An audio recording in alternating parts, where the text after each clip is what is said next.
Lynn and Eve, yo, Fobby on the beat. Talking leadership, making the big plays in the mortgage game through the sun and the haze. Close more deals, build your success. Time to level up and beat the stress. Get ready to laugh, Lynn and Eve. Lynn and Eve. Your weekly scene. Let's go.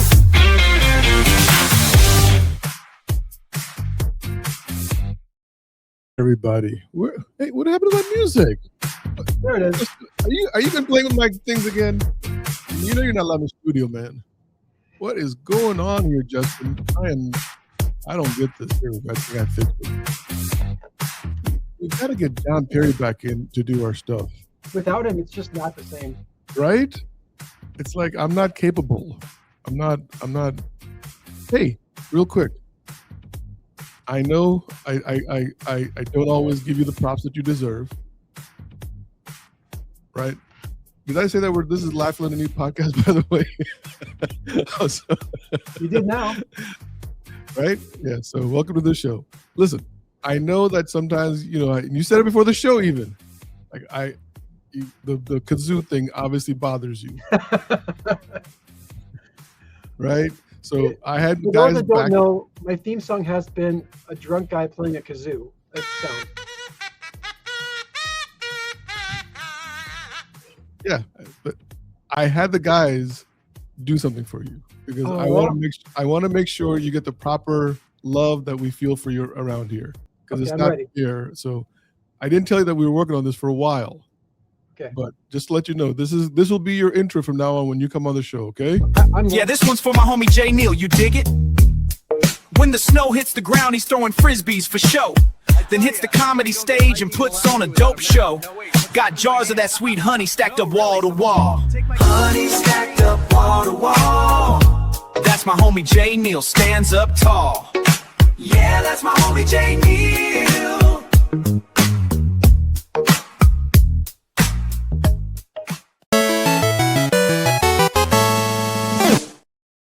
All right, my brother. Is that Bobby, that's the best thing I've ever had in my whole life. Can we watch it again? Nah, come on, I'll send it to you. I'm serious. That's so cool. I appreciate you. We were working on that for a while, and then last week you got all angry that Madison had her own intro, and I didn't want to show you something that was half baked. You know what I mean?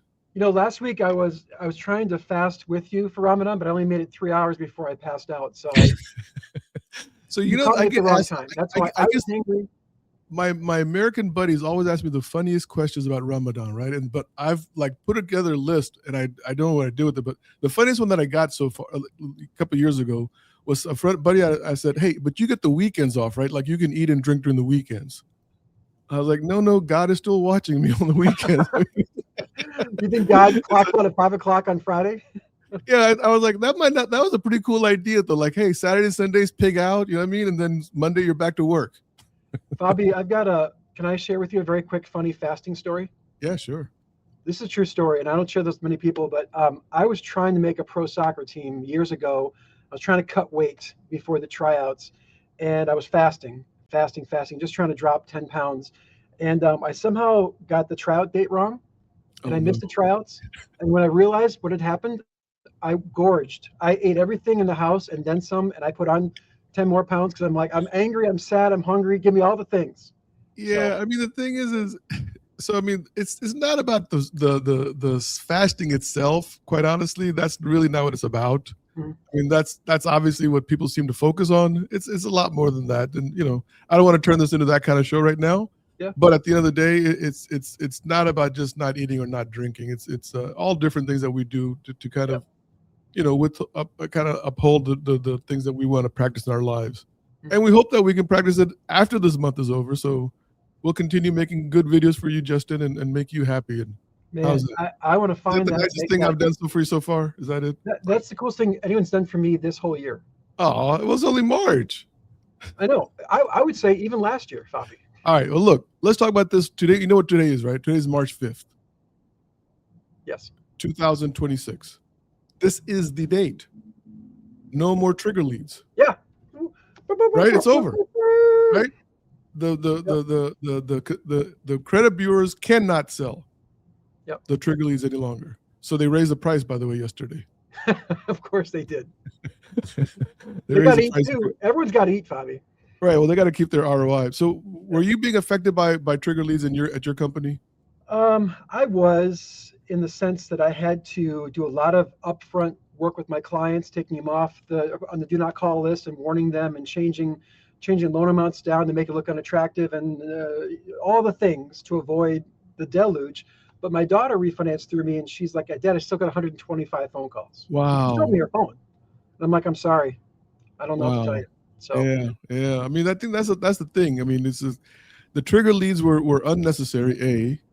They were unscrupulous most of the time, and then they took Yep. away the hard work that other loan officers were actually doing in creating relationships. Yep.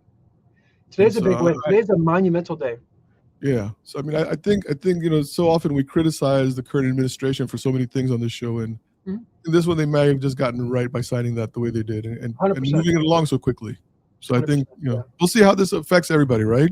Now, I did hear something about 180 days before it takes effect. Is that, or is today the Today's day? the date. Today is it, man. Okay. You're Good. free to go pull hard credit pulls. Go, man. And no more prepping the borrower. No more, hey, don't answer your phone the next 24 hours. Well, you can still do that because I mean, people still call.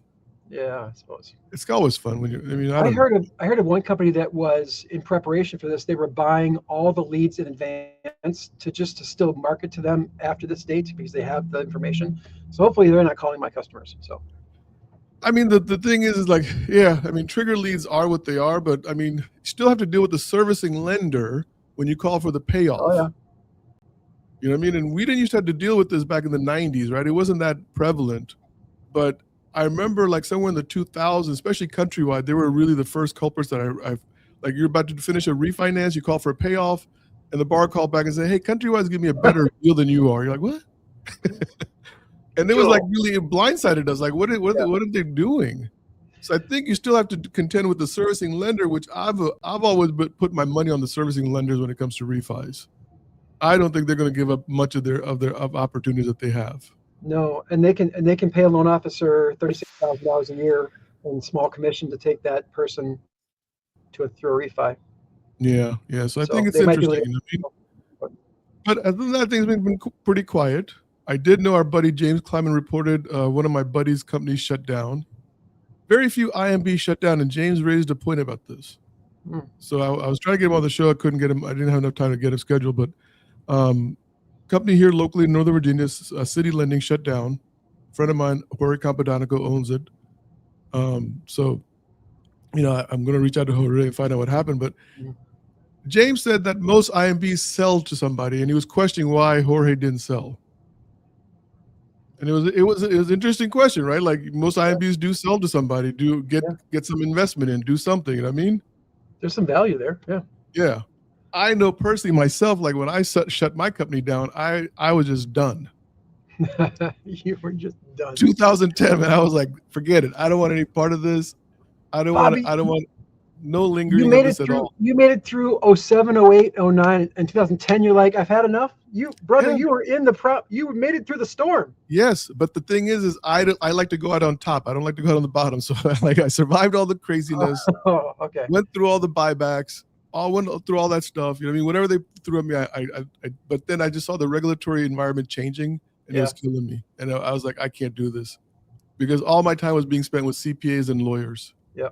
And it was like I never got a chance to do what I love doing, which is growing and coaching loan officers. You know what you should do, Fobby? You should write a book about your experiences in this industry. I know you got a book already, but I don't know if you touch on. I'm just like the chapters of Fobby, and I mean all of us, but you especially. I think it's been written. But I mean, but did you go deep? How thick is that book? It's pretty deep, man. How thick? That's not a very thick book. It's not I want to hear all the stories. I want to hear. No, I want to hear Fobby in Vegas. No. I wanted to write when I wrote this book, right? When I wrote this book, and actually my next book is actually thinner than this, by the way. That's a funny thing. But when I wrote this book, I wanted to be able to read it from Dallas to DC on a plane ride, which is 2.5 hours. That's your criteria for how that was my entire thing. Like that's the book I wanted. And then now when Ginger Bell, Barry, Habib, and I wrote the second book, That was a bit bigger, but that had a bunch of different people in there sharing their stories, right? I want to hear the stories about you at your President's Club trip to Vegas in 06. No, can't.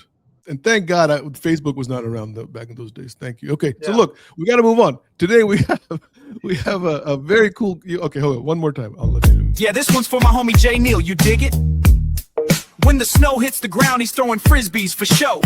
Then hits the comedy stage and puts on a dope show. Got jars of that sweet honey stacked up wall to wall. Honey stacked up wall to wall. That's my homie J. Neal, stands up tall. Yeah, that's my homie J. Neal.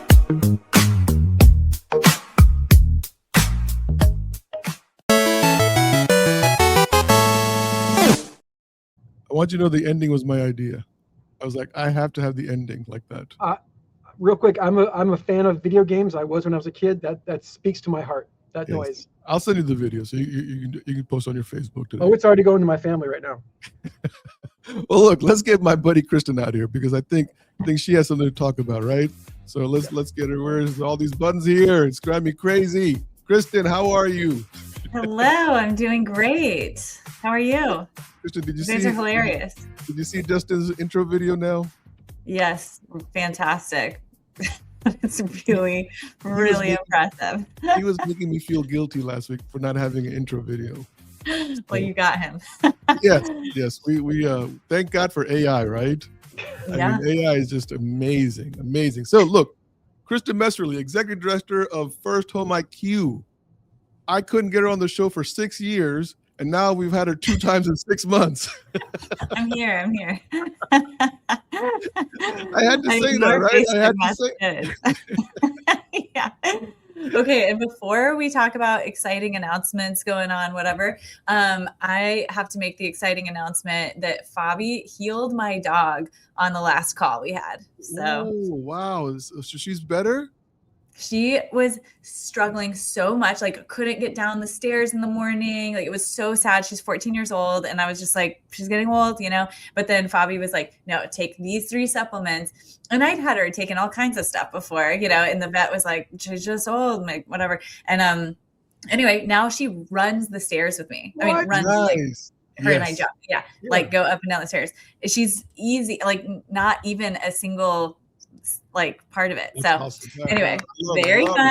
Yeah. That's cool. Yeah, man. I mean, you got to give them the best years of their lives. You know what I mean? Whatever we can do to help. You know what I mean? Yeah. So, well, maybe I'll become a healer of dogs from now on. Yeah, or at least get them a sponsor on the show. The supplements.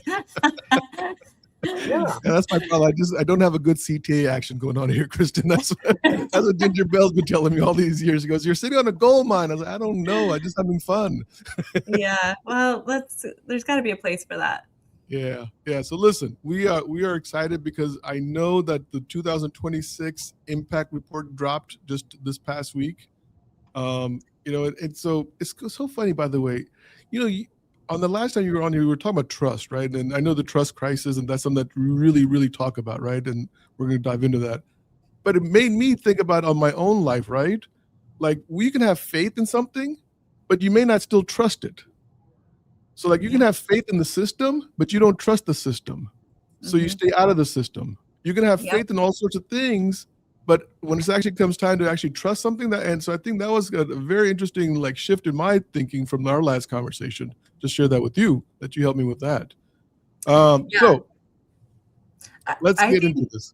Okay, well, I was just going to say, I think that people, like a lot of this report is looking at how many people could be in the system, how many people could be buying a home that are prevented from it just because of the way that they think, like whether it be misinformation or distrust or overwhelm, all of these factors are really preventing a lot of people from entering the market that could otherwise. So I think there's some really practical takeaways we can take from that.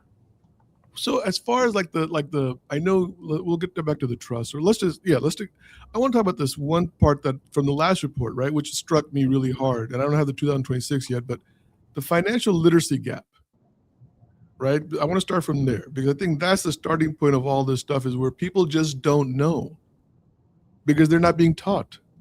Yeah. What are you guys seeing that in 2026? Yeah, I mean, we saw that, like a big portion of the report, we looked at perception of the American dream, and then into like, so how they feel about homeownership, and then into actual knowledge. And we did a whole financial literacy report last August that's just looking at knowledge. And it's what our FirstHome IQ quiz is based off of. But this year we drilled into kind of myths. And one of the biggest myths, of course, is the 20% down payment, but also this overqualification myth. Like, so many people think that you need a whole lot more in place to be able to buy a home than you actually do. So people don't realize that you can buy with some student loan debt, and people don't know. There's so many, I hear of like recent, new doctors that have great jobs that could buy a home, but they think because of their student loan debt, they can't buy. And, you go through the list, like thinking you can't buy if you're a gig worker, and how many millennials and Gen Z are gig workers. So I think, and even for myself, when I bought a home in LA in 2021, I just had in my mind I couldn't buy. And there was no reason for that. I come from a family of mortgage professionals. I've spent my entire career looking at, creating homeownership education. And yet I just had it in my head. And that was a big barrier. And trust was a big barrier too. So I think it's so deep rooted that that's something that we have to be talking about a lot. Yeah. Justin, I mean, you're up front in the mortgage industry, like doing loans and stuff. What's your take on all this? Well, that's fascinating to me that it's the perception of home ownership. And when I hear you say, Kristin, that wasn't there for you, despite all of those advantages you had growing up and background that you had mortgage, how's the next person that had no background like that going to feel good about buying a house? So my question to you would be, as AI advances, information is more accessible, is that trust going to improve and the perception improve, or will that deteriorate, in your opinion? Great question. So a couple of things just to frame up a little bit on these reports. I've surveyed over 9,000 millennials and Gen Z. I do an annual report every year, which this 2026 report is of 1,000 millennials and Gen Z. And I looked back at the data from the last few years. And in 2021, 88% of people felt that homeownership was a good investment. This year, it was 41%. And wow. So there's a huge drop. Like, we have to pay attention to the fact that like people feel differently about homeownership, and for good reason. The market has changed dramatically. But I think that if you're not talking about that kind of thing, then people aren't going to have the conversation with you.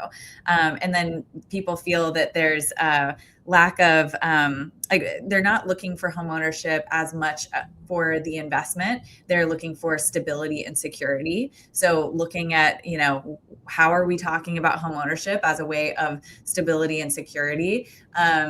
And then you get into some of the distrust and how we have, like, people don't feel that they can trust someone to have a conversation. So you've got the misinformation we talked about. There's myths around, even being able to enter the system. But then they think, okay, maybe I could. Am I going to reach out to somebody? Well, only 1 in 8 feel that they're not going to be taken advantage of. Yeah. So it's like 12% of people that are feeling confident and that they can trust a loan officer.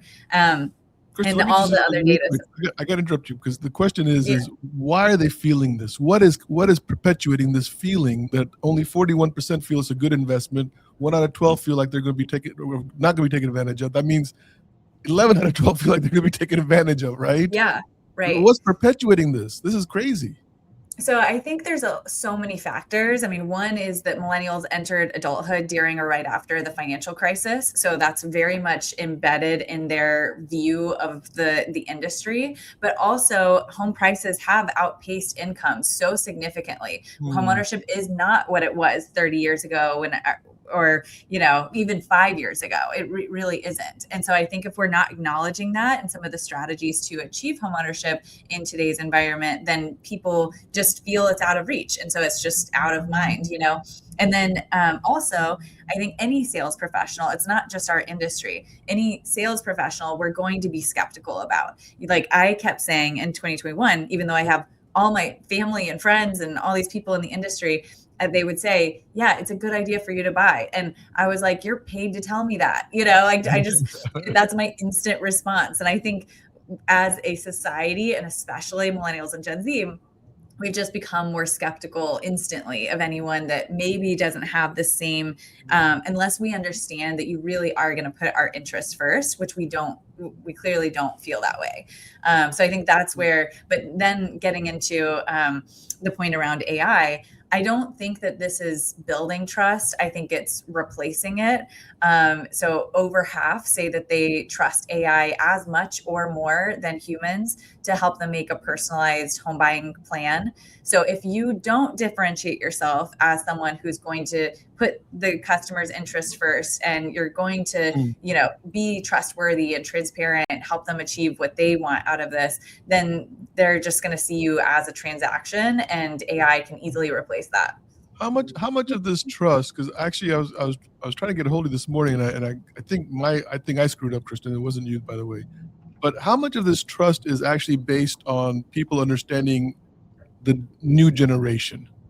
Like, I wrote an article back in 2018 or 19 for Riz Media, talking about diversity and culture, that is not just something that you say for hiring purposes, it's actually something that you have to embody as a company and understand. Like, you know, it's like somebody from Pakistan, like if you say you're crazy and you laugh about it, but somebody from Pakistan can go home and feel insulted.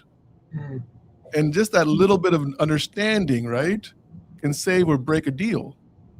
And so I wonder, like, how much of that translation is not being occurred by somebody who's 58, and I'm dealing with somebody who's 31, and what they're feeling. Is there some validity to that? Yeah, I was just talking about this. I think communication, the way we talk about homeownership, the way we talk about like even approach this generation needs to be very like, I think we need to avoid jargon a lot, and we need to start with empathy. So I have a trust framework I put together for keynotes on this, and one of the core parts is like tuning in. So understanding what is it keeping someone up at night? So you ask the question, what keeps you up at night about this? What is the, you know, scariest part about this? And you get into it, and then you reflect back to them what they are saying to you. And if you say, like, you know, getting into just that moment of saying, what I'm hearing you say is this, it helps that person feel seen, understood, and like you're going to have their back. It's a very, very simple kind of communication method. And then there's other things like I said, avoiding the jargon and saying, instead of, we have a communication playbook in FirstHome IQ on this, that's like, instead of saying get qualified, say, let's create your homeownership plan, you know, and just make it super simple so that anyone can do this. You don't have to be buying a home right this second. Let's just have a conversation, start your journey, you know? Yeah. So, I mean, and I think also sometimes, I know, like, my daughter, she's 31, right? And like, I say, hey, why don't you save up and buy a house? And she's like, oh, no, I like my little studio apartment right here in Old Town Alexandria, and blah, blah, blah, blah. And I'm like, but you're paying $2,000 a month for this 900 square foot place or whatever it is. But to her, it makes sense. To me, it doesn't make sense. Yeah. Right. And so I think what makes sense to someone our age, you have to kind of accept the fact that it's not going to make sense to them. I think it's not always, like, maybe we're not helping people that are very happy renting, like, just let them rent. But I do think if we show people, like, hey, here's what it would look like for you to own a home over the next 5 years in a conservative environment, I would like for everyone to at least have seen that. So, like, let's just look at those numbers, and that might change some things for people. If they don't have any knowledge of that, it just feels like an unnecessary barrier. But if they're like, yeah, but I really like my place, I like the comfortability of renting, then fine. But there's so many people that want to buy a home and just feel it's out of reach and have all these other psychological barriers that can easily be, removed. Justin, your Minnesota people, are they like normally like these really 6'8" people about 48 years old, or are they like normal looking people? I always think of Minnesota as like this very hardy people. I don't know why. We're not Vikings. We're not I mean, we have the Vikings football, but that's not who we are as people. What's the average age of your client, Justin? I specialize in first-time homebuyers, so I really talk to a lot of clients that are in their early 20s, and I do think that the scrolling and the way that they learn about the world through social media versus how we learned about the world growing up is different. And so I think there can be sometimes this undeserved, I don't know how to say it, but there's this fear of just I have what I have and I like what I have and I'm just going to stick with what I have versus get crazy and get something bigger and better. And so maybe, I don't know if that relates into like, are people staying at jobs longer just out of security? I don't know if that's the same analogy, but I feel like sometimes my daughter is 25. Her generation sometimes is like, I just have a job that I like. I'm going to stay here. I have an apartment I like. I'm going to stay here. I have a car that I like. I'm going to drive it and then keep away from all the chaos. I'm not sure how that works for them though, because I have noticed Gen Z to be more financially conservative than millennials, but millennials are catching up in terms of being financially more engaged, and they're budgeting, they're saving, and all of that has improved a lot since I started these surveys in 2020. But Gen Z has always been a bit more conservative on that. How much is like, so there's like this, and if I'm saying something wrong, please, someone will, I'm sure, text me and call me crazy. But I see all these financing of like 4 installments on Amazon to buy a Frisbee or something. I don't know, like, instead of paying $18, pay us $6 for 3 months or something. I was like, why would somebody do that? Like, why would somebody finance $18? You know what I mean? So is that something that you're seeing where the younger generation is okay paying installments on things more? Or is that just something that I'm seeing? Well, it's definitely a new thing. I mean, not super new, but it's become more popular. But yeah, I don't know the data on who is doing that. If it's like a younger generation thing, I would not imagine Gen Z to be jumping into that, just knowing what their characteristics tend to be, which is, again, more conservative. But I could see millennials being like, hell yeah, that's perfect. Let me lay that away. All right. So as an industry, mortgage industry, let's come back to our industry. How do we like build that trust? How do we, and you gave us a really good example, right? Like the way we're speaking and that kind of stuff. The education, what's going to build that trust for us and those 60% that don't want to buy a house? Yeah, I mean, I have to say this is completely what we've built FirstHome IQ to do, is to provide those resources.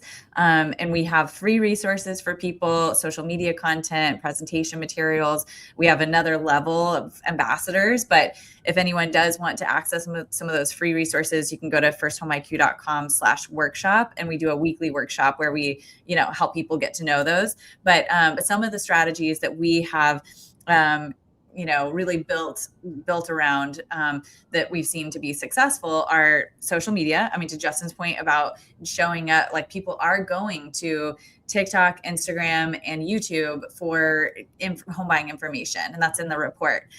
So I think having the YouTube's been number one for all these years, and last 5 years. And I think having a YouTube playlist that's like, as soon as you get a lead, you send them to that playlist that helps people understand what the process is, and they can go through it on their own, and they're able to watch you and build trust with you, so that's one strategy. I think the other is definitely in the one-to-one communication. So how you approach those consultations and how you advertise them. It's starting your homeownership journey. It's creating a plan, whether it's for now or in 5 years from now.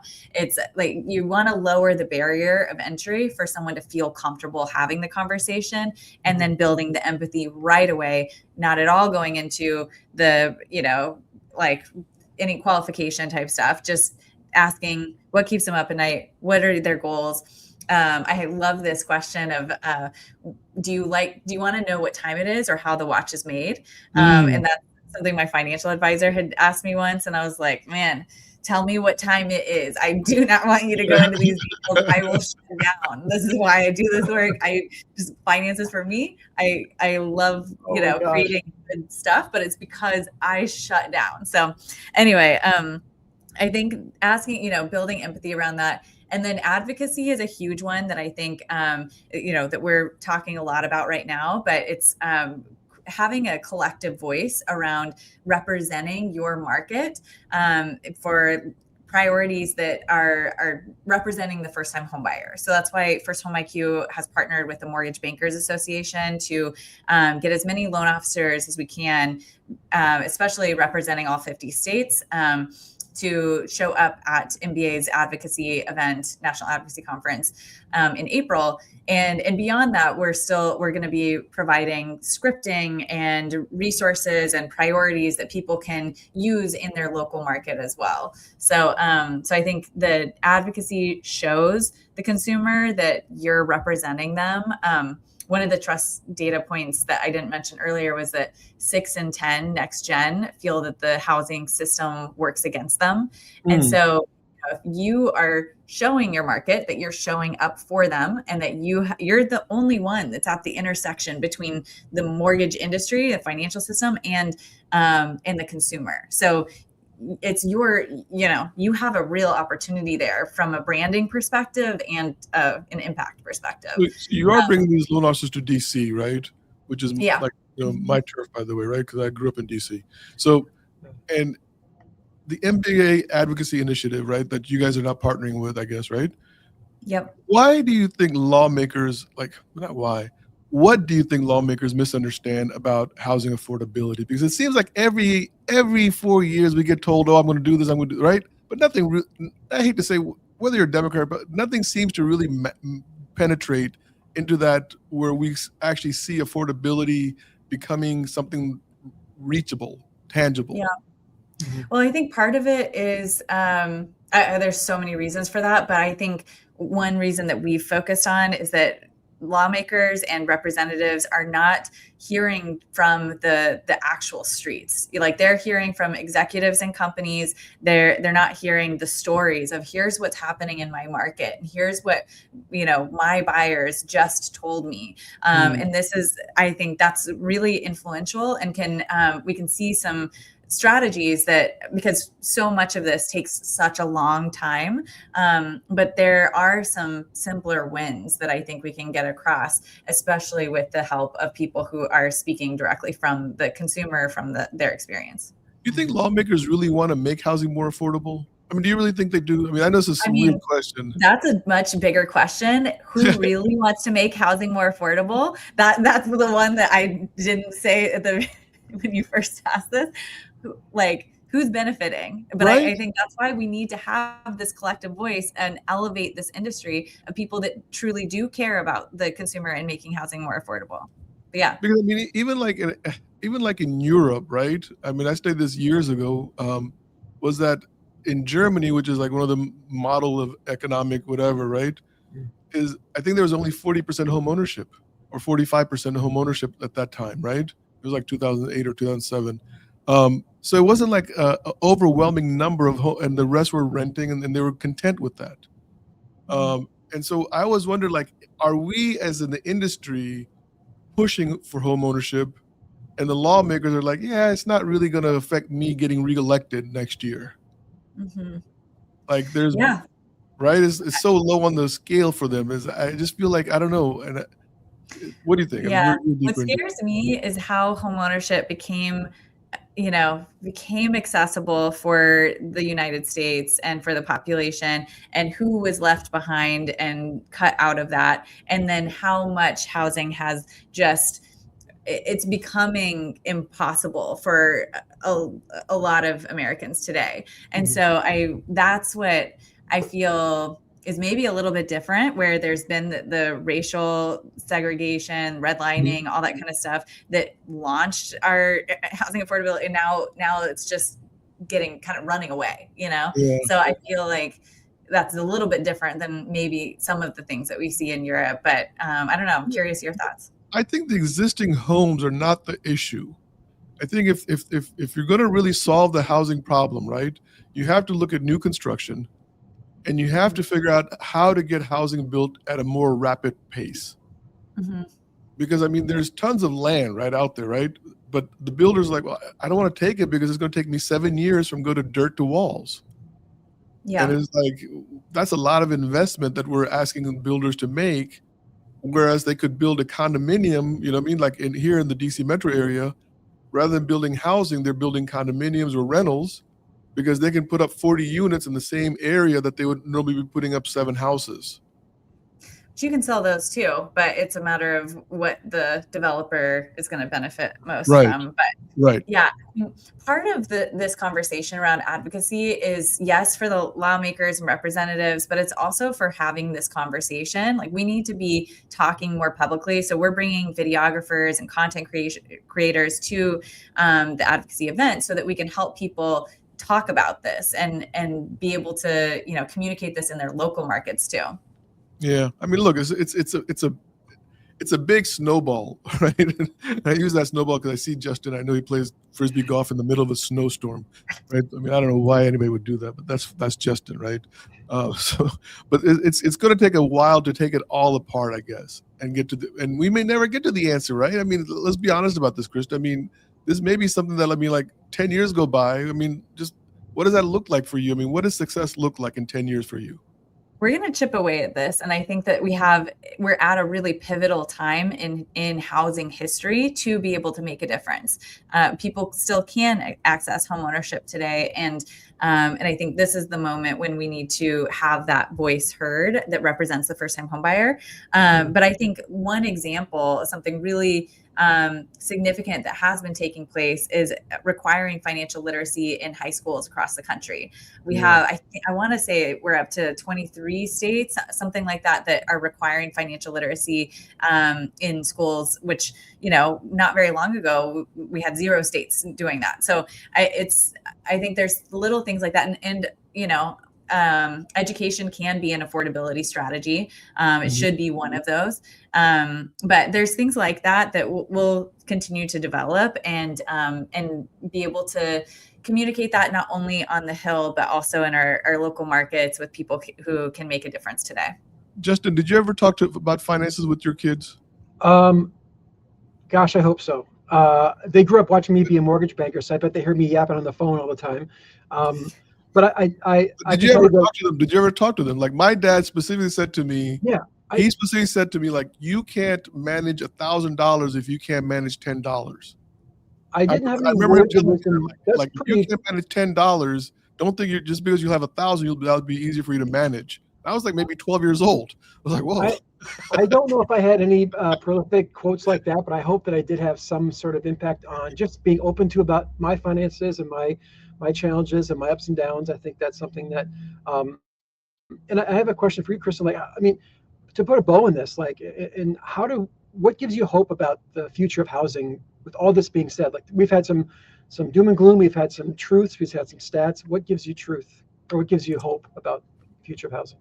I mean, honestly, building this movement of loan officers who really want more for this industry and more for their markets, it's really inspiring. And seeing them, that's what FirstHome IQ ambassadors are all about, and the advocates that we're bringing to DC. But these are people who really believe in going above and beyond what is a transaction. And so, you know, I think this is where, like, again, going back to the pivotal moment we're in, if over half think that AI is, you know, as trustworthy or more than humans to make the homeownership plan, what is your competitive advantage? And these loan officers are people who are, and people like yourselves are people who are expecting more and elevating this industry and saying, I'm going to guide you through this process. I'm going to lead with education. I'm going to be transparent. And I think right now we have a minimum, you know, you are required to do the disclosure that nobody understands. And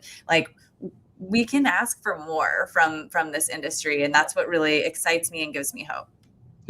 That's interesting. So what you're saying is, as the industry evolves, because I think as the industry is right now, in the 30 some odd years I've been in, right, I've never seen it evolve so rapidly like I've seen in the last 24 months. I don't know what's causing it, by the way. So I don't know what's going on, right? But it feels like it's evolving. and it feels like it's getting ready to handle the millennials or the Gen, I don't know what they're called, the millennials and the Gen Zers or whatever they're called. Yes. I don't know what I was one time, and I called up my niece and said, am I a Gen Z? She goes, no, uncle, you're a Gen X. I said, okay, got it. I'm a Gen Xer. You're a Gen X. Yes. Yeah, I'm not a baby boomer, so I'm a Gen Xer. And then I think Barry Habib calls us the Echo generation. Mm. And I asked him, I said, why am I the Echo generation? And I can't remember what he said, but it was something different. Anyway. I haven't heard it. Yeah. So what would have to change for you to say we successfully help the next generation become homeowners? Like, I think I want to kind of talk about that because. Yeah. I mean, for me, I am like what I want to measurably reduce that distrust number. I want to, or increase the trust number. I think that is something that if people have more conversations, if people feel that they can trust people in this industry to, everything changes. Because even if, and education is obviously a huge priority for me, for this industry, all of that. But even if we have all that information, if we don't have someone we can trust to talk through it, it still removes me from making any progress. And for so many people like myself, I can have all the education in the world, but I still am really so stressed and overwhelmed when it comes to my own stuff. So it's the trust number, that scale that is released this year. I really want to see that increased. Does that mean that we have to hire more 30-something as loan officers that are maybe not mortgage professional? Do we have to kind of train them to kind of bridge that gap? It sounds like you're kind of. I think we should. Right? Because one thing people like, I don't know none of my friends are loan officers that are local here. Like, I think a lot of times you just don't have anybody in your circle. So I do think that opens a lot of doors just by knowing somebody, And I also think we need to continue to cultivate the next generation with mortgage professionals who are up to the standards we want to see for this industry. So training them in what is required for today, not what was required 30 years ago. Homeownership is not the same as it was, at that time. So bringing new people in can bring in new ideas, new perspectives, just like you've talked about with DEI. I think it's so interesting. My first house that I bought was $105,000 in 1995. Isn't that crazy? And now that same house, I'm in the same neighborhood. It will sell for like maybe $480,000. So this is, almost same for me, but I bought the home in 2012 and it was 110 and it was a 3-bedroom with a big yard. It's insane that, what it was. Yeah. And, but this is what we talk about a lot is like, this is what it can do for wealth building. You can buy a home and then now it's this. And I'm not saying that's what you were saying, but it's very easy to say this is what homeownership is, but that can't be what it continues to be.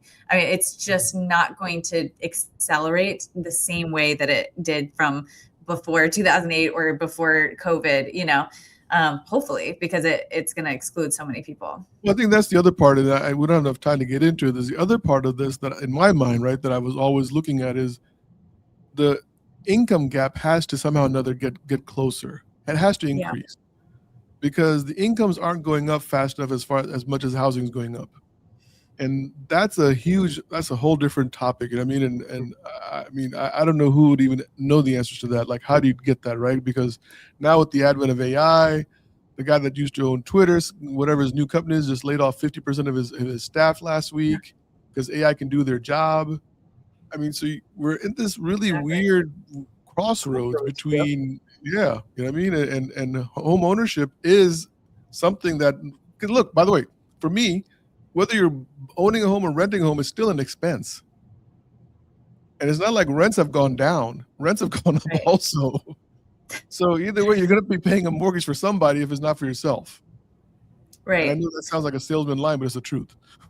Yeah. Well, I think we need to see real numbers, real calculations of what this looks like for me over the next 5 years, for one. But I also think we need to understand that people are not seeing homeownership as the only wealth building strategy anymore. And they're seeing homeownership as stability, security. And we need to also have those conversations, not expecting that it's going to be exactly what it was.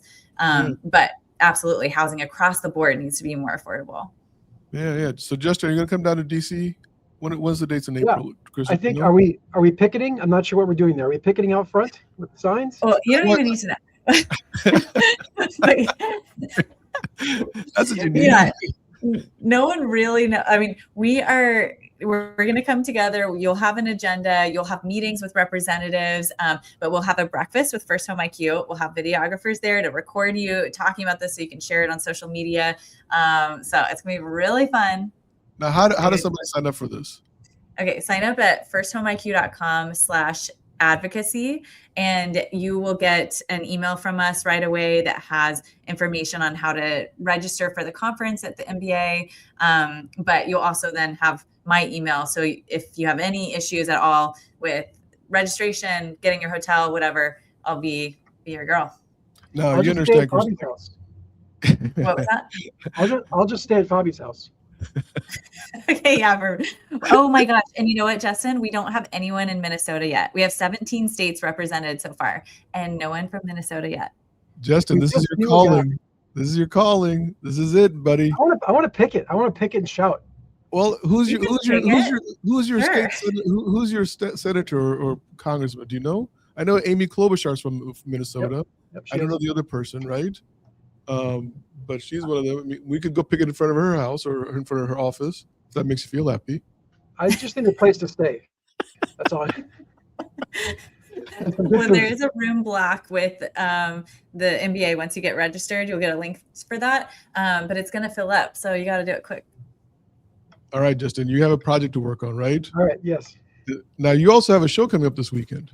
On the 7th. Saturday night, I'm going to Chippewa Falls for a great comedy show at an awesome little place called the Sandbar. All right. Now, the city, I couldn't pronounce the city. What's the city called? Chippewa Falls. No, there was something else. It's Menominee. It's close. Yeah, exactly. I was like, well, I didn't want to go there again because last time what kind of name is Menominee? It's crazy. What do you guys do in Minnesota? Like, come up with just names that no one else can pronounce? It might be American Indian named. Oh, I'm sorry. Okay, well, that's what. I'm sorry. We'll cut that out in editing. They're not on my make fun list anymore. Ever since the Redskins changed their name to the Commanders, I can't talk about the American Indians. Yep.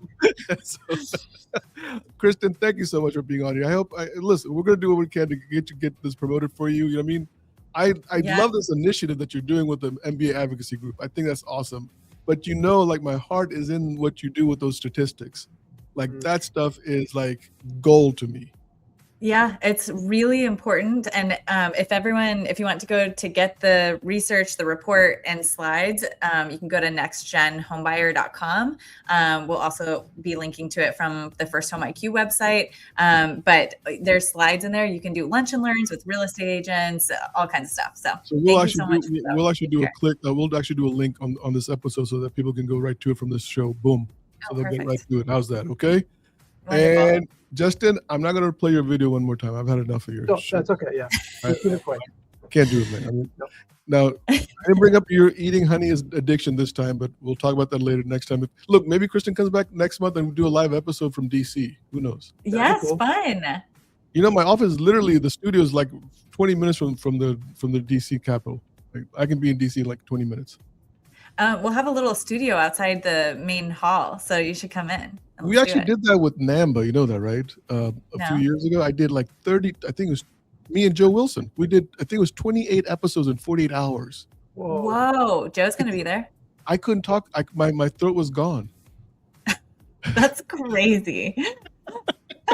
Yeah, we should talk about that. If you want to do something like that, we can set up live episodes like that. Yeah, let's do it. Let's do it. Okay. Let me get this outro out of here, and then we'll keep talking. Hang on, guys. Okay. We're out of here. Thank you. Talking leadership, making the big plays in the mortgage game through the sun and the haze. Close more deals, build your success. Time to level up and beat the stress. Get ready to laugh, land and eat. Your weekly scene. Let's go.